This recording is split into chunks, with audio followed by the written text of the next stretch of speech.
बोलिए एकादशी मैया की जय। श्री कृष्ण भगवान की जय, विष्णु भगवान की जय। आज एकादशी व्रत की कथा कहने से पहले हमें कृष्ण नाम संकीर्तन करना है।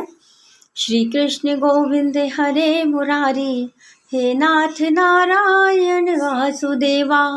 श्री कृष्ण गोविंद हरे मुरारी, हे नाथ नारायण वासुदेवा। बोलिए 11 मैया की जय। जय श्री कृष्णा। दोस्तों, आज मैं आषाढ़ शुक्ल पक्ष एकादशी की जो व्रत कथा सुनाने जा रही हूँ उसका नाम पद्मा एकादशी या देवशयनी एकादशी के नाम से इसे हम जानते हैं। कुछ लोग इसे धीमाधरनी एकादशी भी कहते हैं, क्योंकि इस एकादशी पर मिट्टी के पांच गोले बनाकर रखे जाते हैं और उनकी पूजा की जाती है देवताओं के स्वरूप में। तो आज मैं कथा शुरू करती हूँ। धर्मराज युधिष्ठिर ने कहा, हे केशव, आषाढ़ शुक्ल एकादशी का क्या नाम है? इस व्रत के करने की विधि क्या है और किस देवता का पूजन किया जाता है? श्री कृष्ण कहने लगे कि हे युधिष्ठिर, जिस कथा को ब्रह्मा जी ने नारद जी से कहा था वही मैं तुमसे कहता हूँ। एक समय नारद जी ने ब्रह्मा से यही प्रश्न किया।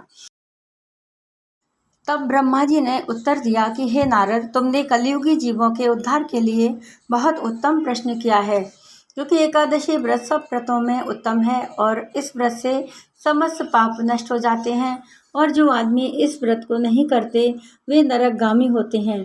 इस व्रत के करने से भगवान विष्णु प्रसन्न होते हैं। इस एकादशी का नाम पद्मा है। अब मैं तुमसे एक पौराणिक कथा कहता हूँ, तुम मन लगाकर सुनो।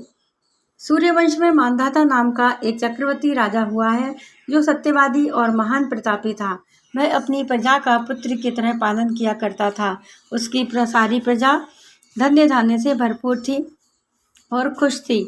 उसके राज्य में कभी अकाल नहीं पड़ता था। एक समय उस राजा के राज्य में 3 वर्ष तक वर्षा नहीं हुई और अकाल पड़ गया। प्रजा अन्न की कमी के कारण अत्यंत दुखी हो रही थी। अन्न के ना होने से राज्य में यज्ञ आदि भी बंद हो गए। एक दिन प्रजा राजा के पास जाकर कहने लगी, हे राजा, हाँ, सारी प्रजा त्राही त्राही पुकार रही है, क्योंकि समस्त विश्व की सृष्टि का कारण वर्षा है। वर्षा के अभाव से तत्काल अकाल पड़ गया है और अकाल से प्रजा मर रही है। इसलिए हे राजन, ऐसा कोई उपाय बताओ जिससे प्रजा का कष्ट दूर हो सके। राजा मांधाता कहने लगा कि आप लोग ठीक कह रहे हैं, वर्षा से ही अन्न उत्पन्न होता है और आप लोग वर्षा ना होने से अत्यंत दुखी हो गए हैं। मैं आप लोगों को दुखों को समझता हूँ। ऐसा कहकर राजा कुछ सेना के साथ लेकर वन में चला गया। वह अनेक ऋषियों के आश्रम में भ्रमण करता हुआ अंत में ब्रह्मा के पुत्र अंगिरा ऋषि के आश्रम में पहुंचा। वहां राजा ने घोड़े से उतरकर अंगिरा ऋषि को प्रणाम किया। मुनि ने राजा को आशीर्वाद देकर कुशल क्षेम के पश्चात उससे आश्रम में आने का कारण पूछा। राजा ने हाथ जोड़कर विनीत भाव से कहा, हे भगवान, सब प्रकार से धर्म पालन करने पर भी मेरे राज्य में अकाल पड़ गया है। इससे प्रजा अत्यंत दुखी है। राजा के पापों के प्रभाव से ही प्रजा को कष्ट मिलता है, ऐसा शास्त्रों ने कहा है। जब मैं धर्मानुसार राज्य करता हूँ तो मेरे राज्य में अकाल कैसे पड़ गया है, इसके कारण का पता मुझको अभी तक नहीं लग सका है। अब मैं आपको आपके इसी के संदेह को निवृत्त कराने के लिए आया हूँ। कृपा करके मेरे इस संदेह को दूर कीजिए। साधी प्रजा के कष्ट को दूर करने का कोई उपाय बताइए। इतनी बात को सुनकर ऋषि कहने लगे कि राजन, यह सतयुग में सब युगों में उत्तम है। इसमें धर्म के चारों चरण सम्मिलित हैं, अर्थात इस युग में धर्म की सबसे अधिक उन्नति है। लोग ब्रह्मा की उपासना करते हैं और केवल ब्राह्मणों को ही वेद पढ़ने का अधिकार है। ब्राह्मणों ही तपस्या करने का अधिकार रख सकते हैं, परंतु आपके राज्य में एक शूद्र तपस्या कर रहा है। इसी दोष के कारण आपके राज्य में वर्षा नहीं हो रही है। इसलिए यदि आप प्रजा का भला चाहते हैं तो उस शूद्र का वध कर दो। इस पर राजा कहने लगे कि महाराज, मैं उस निरपराध तपस्या करने वाले शूद्र को किस तरह मार सकता हूँ? आप इस दोष से छूटने का कोई और उपाय बतलाइए। तब ऋषि कहने लगे, हे राजन, यदि तुम अन्य उपाय जानना चाहते हो तो सुनो।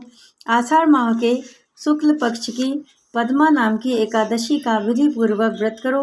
व्रत के प्रभाव से तुम्हारे राज्य में वर्षा होगी और प्रजा सुख प्राप्त करेगी, क्योंकि इस एकादशी का व्रत सब सिद्धियों को देने वाला है। इस एकादशी में समस्त उपद्रवों को नाश करने वाला है। इस एकादशी का व्रत तुम प्रजा, सेवक तथा मंत्रियों सहित करो। मुनि के इस वचन को सुनकर राजा अपने नगर को वापस आया और उसने विधि पूर्वक पद्मा एकादशी का व्रत किया। उस व्रत के प्रभाव से वर्षा हुई और प्रजा को सुख पहुंचा।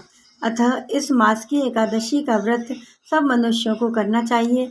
यह व्रत इस लोक में भोग और परलोक में मुक्ति देने वाला है। इस कथा को पढ़ने और सुनने से मनुष्य के समस्त पाप का नाश हो जाता है। बोलिए एकादशी मैया की जय। अब मैं आपको चातुर्मास एकादशी की व्रत कथा आपको सुनाने जा रही हूँ, जो मनुष्य चतुर्मास का व्रत करते हैं उनके लिए ये कथा बहुत ही महत्वपूर्ण रखती है। श्री कृष्ण जी बोले, हे राजन, आषाढ़ शुक्ल पक्ष की इस एकादशी को देवशयनी एकादशी कहते हैं। चातुर्मास का व्रत इसी एकादशी से प्रारंभ होता है। युधिष्ठिर बोले कि हे कृष्णा, विष्णु के शयन का व्रत किस प्रकार करना चाहिए और चातुर्मास के व्रत भी कहिए। श्री कृष्ण बोले, हे राजन, अब मैं आपको भगवान विष्णु के शयन व्रत और चातुर्मास व्रत की कथा सुनाता हूँ। आप सावधान होकर सुनिए। जब सूर्य कर्क राशि में आता है तो भगवान को शयन कराते हैं और जब तुला राशि में आता है तो भगवान को जगाते हैं। अधिक मास के आने पर यह विधि इसी प्रकार चलती है। इसके सिवाय और महीने में ना तो शयन कराना चाहिए ना ही जगाना चाहिए। आषाढ़ मास की एकादशी का विधिवत व्रत करना चाहिए। उस दिन विष्णु भगवान की चतुर्भुजी सोने की मूर्ति बनाकर चातुर्मास व्रत के नियम का संकल्प करना चाहिए। भगवान की मूर्ति को पीताम्बर पहनाकर सुंदर श्वेत सैया पर शयन कराएं और धूप दीप नैवेद्य आदि से भगवान का षोडशोपचार पूजन करें। पंचामृत से स्नान आदि कराकर इस प्रकार कहें, हे ऋषिकेश, लक्ष्मी के सहित मैं आपका पूजन करता हूँ। आप जब तक चातुर्मास शयन करें, मेरे इस व्रत को निर्विघ्न संपूर्ण करें। इस प्रकार विष्णु भगवान की स्तुति करके शुद्ध भाव से मनुष्यों को दातुन आदि के नियमों को ग्रहण करना चाहिए। विष्णु भगवान के व्रत को ग्रहण करने के 5 काल वर्णन किए गए हैं। देवशयनी एकादशी से यह व्रत किया जाता है। एकादशी, द्वादशी, पूर्णमासी, अष्टमी और कर्क की संक्रांति से यह व्रत प्रारंभ किया जाता है और कार्तिक शुक्ला द्वादशी को समाप्त कर दिया जाता है। व्रत के करने से समस्त पाप नष्ट हो जाते हैं। जो मनुष्य प्रतिवर्ष इस व्रत को करते हैं वे सूर्य जैसे दीप्तिमान विमान में बैठकर स्वर्ग को जाते हैं। इस व्रत में गुरु और शुक्र उदय अस्त का कोई विचार अवश्य करें। यदि सूर्य धन राशि के अंश में भी आ गया है तो वह तिथि पूर्ण समझी जाती है। जो स्त्री या पुरुष पवित्र होकर शुद्धता से इस व्रत को करते हैं वह समस्त पापों से छूट जाते हैं। बिना संक्रांति का मास यानी कि मलमास देवता और पितृ कर्मों में वर्जित है। अब इसका अलग अलग फल कहते हैं। जो मनुष्य प्रतिदिन गोबर में मंदिर में झाड़ू लगाते हैं, जल से धोते हैं, गोबर से लीपते हैं, मंदिरों में रंग करते हैं, उनको 7 जन्म तक ब्राह्मण की योनि मिलती है। जो मनुष्य चातुर्मास में भगवान को दूध, दही, घी, शहद और मिश्री से स्नान कराते हैं और ब्राह्मणों को भूमि, स्वर्ण आदि दान देते हैं, वे वैभवशाली होकर अंत में स्वर्ग को जाते हैं और इंद्र सुख भोगते हैं। जो विष्णु भगवान की सोने की प्रतिमा बनाकर धूप, दीप, नैवेद्य और पुष्प आदि से भगवान का पूजन करते हैं वह इंद्रलोक में जाकर अक्षय सुख भोगता है। जो तुलसी से भगवान का पूजन करते हैं या स्वर्ण की तुलसी ब्राह्मणों को दान देते हैं वे सोने के विमान में बैठकर परम गति को प्राप्त होते हैं। जो मनुष्य भगवान का धूप, दीप और गूगल से पूजन करते हैं उनको अनेक प्रकार की संपत्ति मिलती है और वे जन्म जन्मांतर के लिए धनाढ्य हो जाते हैं। जो मनुष्य चातुर्मास में पीपल के वृक्ष और भगवान विष्णु की परिक्रमा करते हैं और पूजा करते हैं उनको विष्णु लोक की प्राप्ति होती है। जो संध्या समय देवताओं तथा ब्राह्मणों को दीप दान करते हैं और भगवान विष्णु का हवन आदि करते हैं वे सुंदर विमान में बैठकर अप्सराओं से सेवित होते हैं। जो भगवान का चरणामृत लेते हैं वे सब कष्टों से मुक्त हो जाते हैं। जो नेत्रवती मंदिर में तीनों समय 108 बार गायत्री मंत्र का जप करते हैं उनसे भी पाप सदैव दूर रहते हैं। जो गायत्री का ध्यान और जप करते हैं उनसे व्यास भगवान प्रसन्न होते हैं। इसके उद्यापनों में शास्त्र की पुस्तक दान की जाती है। जो पुराण व धर्मशास्त्र को पढ़ते या सुनते हैं एवं वस्त्र और स्वर्ण सहित ब्राह्मणों को दान देते हैं वे दानी, धनी, ज्ञानी और कीर्तिवान होते हैं। जो मनुष्य विष्णु भगवान का स्मरण करते हैं अथवा उनकी सोने की मूर्ति दान करते हैं साथ ही यह प्रार्थना करते हैं, हे शिव, आपने त्रिपुर नामक दैत्य को मारा है, मेरे दोषों को भस्म करो और मुझ में सद्गुण भरो। वे पापों से रहित होकर धनवान गुणवान हो जाते हैं। जो नित्य क्रम के पश्चात सूर्य को अर्घ्य देते हैं और व्रत की समाप्ति पर स्वर्ण लाल वस्त्र गोदान करते हैं, वह आरोग्यतापूर्ण आयु तथा कीर्ति, धन और बल पाते हैं।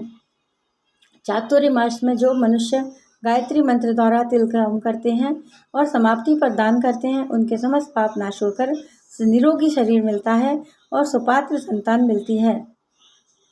जो मनुष्य अन्न से हवन करते हैं और समाप्त हो जाने पर घी का घूंट भरकर वस्त्र सहित दान देते हैं, वे ऐश्वर्यशाली होकर ब्रह्मा के समान भोग भोगते हैं और उनके शत्रुओं का नाश हो जाता है। जो पीपल का पूजन करते हैं और अंत में स्वर्ण सहित वस्त्रों का दान करते हैं, वे सब पापों से छूटकर भगवान के भक्त हो जाते हैं। जो मनुष्य तुलसी को धारण करते हैं और अंत में भगवान विष्णु के निमित्त ब्राह्मणों को दान देते हैं, वे विष्णु लोक को जाते हैं। जो मनुष्य चातुर्मास व्रत में भगवान के शयन के उपरांत उनके मस्तक पर नित्य प्रति दूर्वा चढ़ाते हैं और अंत में स्वर्ण की दूर्वा दान करते हैं, वे भी वैकुंठ को जाते हैं।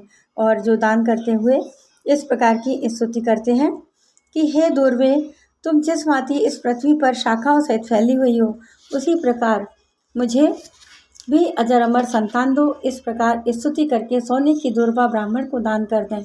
ऐसा करने वाले मनुष्य सब पापों से छूट जाते हैं और अंत में उनको स्वर्ग लोक की प्राप्ति हो जाती है। जो भगवान विष्णु और शिव के मंदिर में जाकर जागरण और शिवगान गाते हैं, वे भी स्वर्ग को प्राप्त होते हैं। जो चातुर्मास व्रत में उत्तम ध्वनि वाला घंटा दान देते हैं, उनको यह प्रार्थना करनी चाहिए, हे भगवान, हे जगतपते, आप पापों को नाश करने वाले हैं। अब मेरे करने योग्य कर्मों को और ना करने योग्य पापों को करने से जो पाप उत्पन्न हुए हैं, उन्हें नष्ट करिए। व्रत की समाप्ति पर जो गायों को एक कपिला गौ का दान करते हैं, वस्त्र दान करते हैं, जो नित्य प्रति ब्राह्मण को नमस्कार करते हैं, वे धनाढ्य होते हैं, उनका जीवन सफल हो जाता है, साथ ही समस्त पापों से छूट जाते हैं। चातुर्मास में जो ब्राह्मणों को भोजन कराते हैं, उनकी आयु और लक्ष्मी की वृद्धि होती है। जो मनुष्य स्वर्ण का सूर्य बनाकर ब्राह्मण को दान देते हैं, उनको फल 100 यज्ञों के समान मिलता है। जो शिव जी के प्रसन्नार्थ चांदी या तांबे का दान करते हैं, उनको श्रद्धा से पुत्र की प्राप्ति होती है। जो शहद युक्त तांबे के पात्र में गुड़ भरकर और शयन होने पर तिल, सोना और जूते का दान करते हैं, वे शिवलोक को प्राप्त होते हैं। जो मनुष्य चातुर्मास में ब्राह्मणों की पूजा करते हैं, अन्न वस्त्र का दान देते हैं और समाप्ति पर शय्या दान देते हैं, वे अक्षय सुख को प्राप्त करके लक्ष्मीवान होते हैं। जो वर्षा ऋतु में गोपी चंदन दान देते हैं, वे भोग और मोक्ष को प्राप्त होते हैं। जो सूर्य और गणेश जी का पूजन करते हैं, वे उत्तम गति को प्राप्त होते हैं। जो चातुर्मास में भगवान का हवन करते हैं, शक्कर दान करते हैं, साथ ही उद्यापन करते हैं। उद्यापन की विधि कहते हैं, 4 पल या 8 पल वाले तांबे के पात्र में शक्कर भरकर वस्त्र, फल, दक्षिणा सहित पुरोहित को देते हैं, उनके सब पाप नष्ट हो जाते हैं और उनको कीर्तिमान पुत्र की प्राप्ति होती है। हे कुंती पुत्र, चातुर्मास व्रत करने वाला मनुष्य गंधर्व विद्या में निपुण और स्त्रियों का प्रिय होता है। जो मनुष्य चातुर्मास व्रत में फल, मूल, शाक आदि का दान देते हैं, वे सुखी और राजयोगी होते हैं। जो मनुष्य इस व्रत में प्रतिदिन सौंठ, मिर्च, पीपल, वस्त्र और दक्षिणा के सहित दान देते हैं, अंत में सोने की सौंठ, मिर्च आदि का दान करते हैं, वे 100 वर्ष तक जीवित रहकर स्वर्ग में जाते हैं। जो बुद्धिमान ब्राह्मण को मोती दान करते हैं, वे कीर्ति को प्राप्त होते हैं। जो मनुष्य इस व्रत में तम्बाकू दान करते हैं अथवा पीना छोड़ देते हैं, अंत में लाल वस्त्र का दान देते हैं, सौंदर्यशाली, निरोग, बुद्धिमानी, भाग्यवान और सुंदर वाणी बोलने वाले बनते हैं। तम्बाकू के दान से देवता प्रसन्न होकर अनंत धन देते हैं। जो मनुष्य इस व्रत में लक्ष्मी जी और पार्वती जी को प्रसन्न करने के लिए हल्दी का दान करते हैं और अंत में चांदी पात्र में हल्दी रखकर देते हैं, वे स्त्रियां अपने पति के साथ, अपने पति अपनी पत्नियों के साथ सुख भोगते हैं और सौभाग्य, अक्षय धन व सुपात्र संतान मिलती है। साथ ही वे देवताओं से पूजित होते हैं। जो शिव और पार्वती के प्रसन्नार्थ ब्राह्मण, स्त्री और पुरुष का पूजन कर दक्षिणा, वस्त्र और स्वर्ण दान देते हैं और उद्यापन में शिव की स्वर्ण प्रतिमा बनाकर देते हैं, बैल का दान करते हैं और मीठा भोजन भूखों को कराते हैं, उन्हें संपत्ति और कीर्ति मिलती है। वे इस लोक में सुख भोग कर अंत में मोक्ष को प्राप्त होते हैं। जो मनुष्य फल का दान करते हैं और अंत में स्वर्ण देते हैं, उनके सब मनोरथ सिद्ध होते हैं, सुपात्र संतान उत्पन्न होती है। फलदान से नंदन वन का फल प्राप्त होता है। जो मनुष्य इस व्रत में पुष्प का दान देते हैं उन्हें इस लोक में सुख और परलोक में गंधर्व पद मिलता है। जो भगवान की प्रसन्नता के लिए प्रतिदिन ब्राह्मणों को दही और अंत में भूमि या स्वर्ण का दान करता है, वह इस लोक में धन धान्य प्राप्त कर अंत में विष्णु लोक को जाता है। जो वस्त्र और आभूषणों सहित बछड़े गौ का दान करते हैं, वे ज्ञान प्राप्त करके ब्रह्मलोक को जाते हैं और पितरों के साथ अनेक सुखों को भोगते हैं। जो मनुष्य चातुर्मास में प्रजापत्य व्रत करते हैं और उनकी समाप्ति पर गोदान ब्राह्मणों को भोजन कराते हैं और समस्त पापों से मुक्त होकर ब्राह्मणों को जाते हैं। और जो वस्त्रों व बैलों के सहित धल का दान करते हैं, शाक मूल फलों का आहार करते हैं, वे विष्णु लोक को जाते हैं। जो मनुष्य केले के पत्र पर या पलाश के पत्रों पर भोजन करते हैं, कांसे के पात्र वस्त्र दान करते हैं, तेल नहीं खाते, समस्त पाप नाश हो जाते हैं। जो मनुष्य पयोव्रत करते हैं, अंत में दूध वाली गौदान देते हैं, विष्णु लोक को जाते हैं। चातुर्मास व्रत के प्रभाव से ब्रह्मघाती, सुरापान करने वाले, बालघाती, असत्य भाषण करने वाले, स्त्रीघाती, किसी व्रत में भंग डालने वाला, अगम्या से गमन करने वाला, विधवा के शील का नाश करने वाला, ब्राह्मणी और चांडली के साथ भोग करने वाला, इनके समस्त पापों को चातुर्मास व्रत नष्ट कर देता है। चातुर्मास व्रत में अंत में 64 फल, कांसे का पात्र, वस्त्रों और आभूषणों के साथ गौ और बछड़ा दान करना चाहिए। जो मनुष्य भूमि से को गोबर से शुद्ध करके भगवान का स्मरण करते हुए भोजन करते हैं, सिंचित भूमि का दान करते हैं, वे धर्मात्मा राजा होते हैं और उनके संतान भी अच्छी होती है। उनको किसी शत्रु का भय नहीं होता और अंत में स्वर्ग लोक को जाते हैं। बैल का दान करने से षट्रस भोजन मिलते हैं। चातुर्मास व्रत में जो नेत्रपति जागरण करते हैं, अंत में ब्राह्मण को भोजन कराते हैं, उन्हें शिवलोक की प्राप्ति होती है। जो एक समय भोजन करते हैं, उन्हें अंत में निराहार रहते हैं, भूखे को भोजन कराते हैं, भक्ति पूर्वक भगवान का पूजन करते हैं, भगवान के शयन करने से पर भूमि पर सोते हैं, मैथुन नहीं करते, वे यशस्वी या लक्ष्मीमान होकर स्वर्ग को जाते हैं। जो सपरिवार चावल या जौ का भोजन करते हैं, तेल नहीं लगाते, अंत में कांसे या मिट्टी के पात्र में तेल भरकर दान करते हैं, अथवा जो शाक नहीं खाते, अंत में चांदी के पात्र को वस्त्र में लपेटकर या 10 प्रकार के शाकों से भरकर वेदपाठी ब्राह्मणों को देते हैं, वे सब शिवलोक में जाकर कीर्ति प्राप्त करते हैं। जो मनुष्य गेहूं छोड़ने का नियम करते हैं और व्रत के अंत में सोने के गेहूं बनाकर दान देते हैं और व्रत में इंद्रियों का दमन करते हैं, उसे अशुभ यज्ञ का फल प्राप्त होता है। जो मनुष्य श्रावण में साग, भादों में दही, अश्विन में दूध, कार्तिक में दाल का त्याग कर देते हैं, वे निरोग और स्वस्थ रहते हैं। जो मीठा, खट्टा, कड़वा पदार्थ त्याग देते हैं, वे समस्त दुर्गुणों से छूट जाते हैं। जो भगवान का स्मरण करते हैं और पाप जो पुष्प आदि का त्याग कर देते हैं, वे स्वर्ग को जाते हैं। और जो चंद्रायण आदि व्रत करते हैं, वे जो एकमात्र दूध का ही भोजन करते हैं, वे ब्रह्मलोक को प्राप्त होते हैं और उनका वंश प्रलय तक चलता है। जिस दिन भगवान उठते हैं, उस दिन ब्राह्मणों को वस्त्रों का दान और भोजन कराना चाहिए। यह सब दान सुपात्र को देना चाहिए। कुपात्र को देने से सर्वदा देने और लेने वाला नरकगामी होता है। बोलिए एकादशी मैया की जय।